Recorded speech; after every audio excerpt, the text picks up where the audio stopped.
The Black Sox baseball scandal. 95 years ago, 95 years after players from the Chicago White Sox allegedly threw the 1919 World Series, learn the story behind one of professional baseball's most notorious scandals. Just how the Big Fix of 1919 played out remains a subject of considerable debate among baseball historians. Accounts differ, but the scheme may have first materialized a few weeks before the World Series, when White Sox first baseman C. Arnold "O. Chick" Gandil and the gambler named Joseph O. Sport Sullivan met to discuss the possibility of Sox players throwing the championship. Gamblers had long been greasing the palms of disgruntled ballplayers in exchange for inside tips, but attempting to rig an entire World Series was a rare and perhaps even unprecedented proposition. Gandil later claimed he was initially skeptical that it could work, but he eventually agreed that he and a few co-conspirators would throw the series in exchange for a hefty payout of around $100,000. He soon enlisted White Sox pitchers Eddie Cicotte and Claude O. Lefty Williams, shortstop Charles O. Sweet Risberg and outfielder Oscar O. Happy Phelps into the scheme. Third baseman Buck Weaver was in on the early stages of the plot before pulling out, and utility infielder Fred McMullen was cut in after he overheard the players talking about the deal. Power hitter Shoeless Joe Jackson was also approached. Arnold Rothstein as Gandil recruited his conspirators, Sullivan, and a tangled web of crooks that may have included Sleepy Bill Burns. Bill Maher and Dave Attell began raising the bribe money. New York mob leader Arnold Rothstein may have been a major player, but his involvement has never been proven, and evidence suggests that Gandil and his co-conspirators may have hatched multiple deals with different syndicates. They not only sold the series, Attell later claimed, but they sold it wherever they could get a buck. Bookies had previously had the Sox winning the World Series over the underdog Cincinnati Reds by as much as 3-1, but the odds shifted after those in the know began betting heaps of cash on the Reds. As the championship drew near, the streets buzzed with rumors that several White Sox players were in the pocket of high-stakes gamblers. Suspicions that the championship was in the bag only increased after the White Sox and the Reds met on October 1 for the first game of what was then a best-of-9 World Series. After hitting a batter with one of his first pitches, supposedly a signal that the fix was on, Eddie Cicotte went on to make a series of uncharacteristic blunders from the mound. Chicago lost the game 9-1.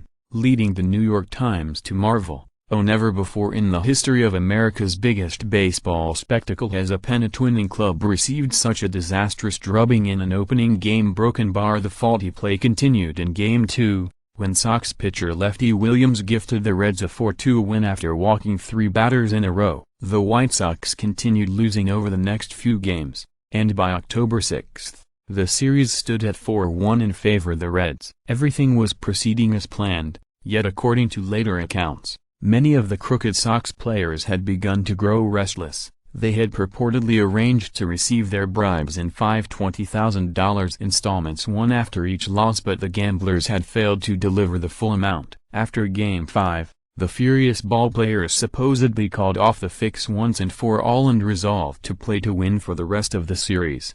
Over the next 2 games, the Sox sprang to life, winning 5-4 and 4-1 and putting themselves back in the race for the championship. Backing out of a deal with gangsters proved difficult, however, and several of the players later hinted at having received threats against their families, whether because of intimidation or merely an unexpectedly strong opposition. The Sox went on to lose Game 8 to the Reds 10-5. Giving Cincinnati their first ever World Series win. The 8 White Sox players implicated in the scandal rumors of a fix continued to persist in the months after the championship defeat. Leading the charge was sports writer Hugh Fullerton, who investigated the 1919 series and later wrote a famous article for the New York Evening World titled "Is Big League Baseball Being Run for Gamblers?" With players in the deal? Chicago White Sox owner Charles Comiskey was quick to shrug off any reports of impropriety, saying, "Believe my boys fought the battles of the recent World Series on the level."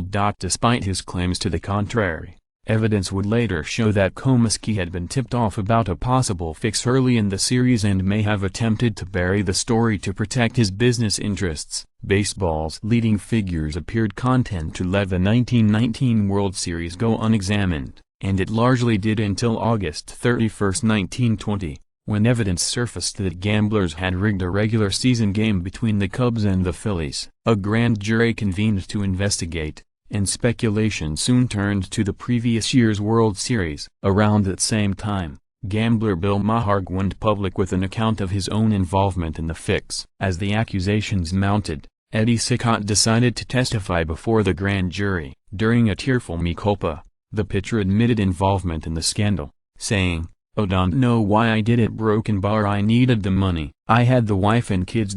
Shortly afterwards, star hitter Shoeless Joe Jackson testified and admitted to having accepted $5,000 from his teammates. Over the next few days, Lefty Williams and Oscar Fels also confessed their involvement. In October 1920, Gandil, Cicotte, Williams, Risberg, Fels, McMullen, Weaver and Jackson, now dubbed the O Black Sox, were indicted on 9 counts of conspiracy. While they were lambasted in the media for selling out baseball, the players coasted through their June 1921 trial after all the paper records relating to their grand jury confessions vanished under mysterious circumstances. Many now believe that Comiskey and gambling kingpin Arnold Rothstein arranged for the papers to be stolen as part of a cover-up. Whatever the cause, the prosecution's case disappeared along with the confessions. On August 2, 1921, the Black Sox were found not guilty on all counts. Black Sox players on trial. The ballplayers' vindication would not last long. Only a day after the acquittal, Judge Kenny Surmountain Lantis, recently appointed as baseball's first commissioner, decreed that all 8 players were permanently banned from organized baseball.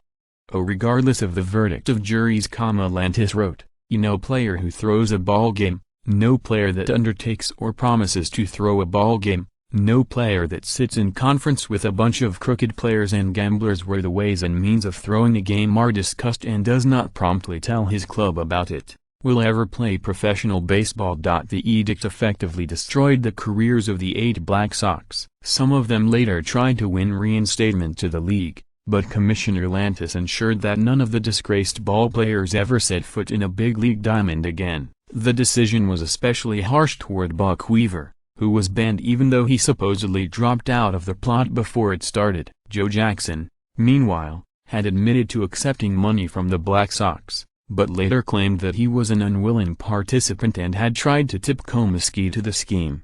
Shoeless Joe's true level of involvement remains unclear, but his series best batting average of .375 suggests he took no active role in throwing the 1919 championship. If Lantis' blanket ban helped cleanse baseball's damaged image, it also served to sweep the Black Sox scandal under the rug. Chick Gandil and others would later produce contradictory accounts of what happened, leading to still unanswered questions about who was really involved in the 1919 World Series fix and to what degree the games were thrown. Arnold Rothstein, one of the most likely suspects for organizing or financing the fix, was never even charged with a crime. He would maintain his innocence for the rest of his life.